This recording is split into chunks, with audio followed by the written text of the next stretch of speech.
Thank you, Mr. Chairman, and thank you, Secretary, for being here. My pleasure. I just had a couple questions on the transportation and looking at electric vehicles. To your knowledge, wind turbines and solar panels, do they produce any other product other than electricity? No, they produce electricity, and obviously there's jobs associated with the installation. Sure. Yes. And when we look at all of PennDOT vehicles and all the major road projects and even our pavement, obviously solar wind is not going to be able to produce a product that produces asphalt or a lot of our heavy machinery that's used by PennDOT and all of our heavy vehicles all across the state. Those are never going to be able, in my opinion, to be run by a big enough battery, electric battery, to do the job that they do now using oil and gas. And I'm just, I can understand, moving towards alternative energy, but knowing that they do not produce any other product, and our fossil fuels, oil and gas, there's a myriad of products, many medical supplies.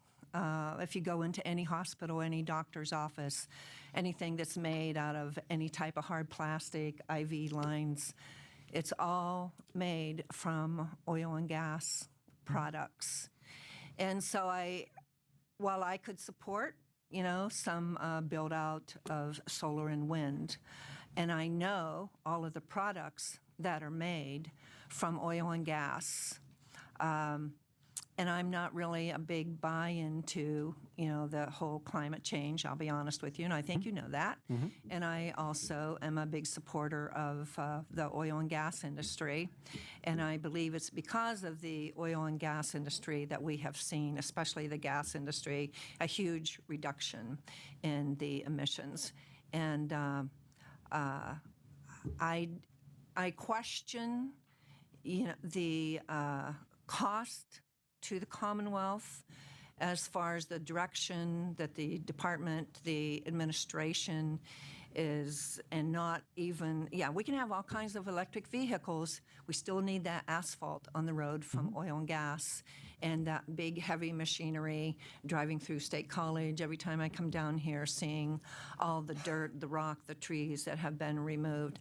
I don't think we're ever going to replace that with electric vehicles. So my question to you is, do you see that solar and wind could ever produce electricity to produce any type of those products to replace asphalt or to replace oil and gas and that big heavy equipment machinery that even those electric vehicles will have to drive on these roads in Pennsylvania? Sure, and there's a few things in there, so I'll try to address each.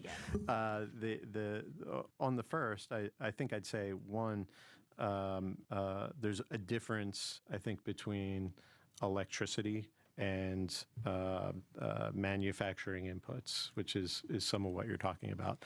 Our natural gas power plants currently, electricity is fundamentally an enabling technology. It's an infrastructure that frankly allows an asphalt plant to operate. So where that electricity comes from, to the extent we can clean that up, is important. Our grid and how we produce electricity is enabling of all of those activities.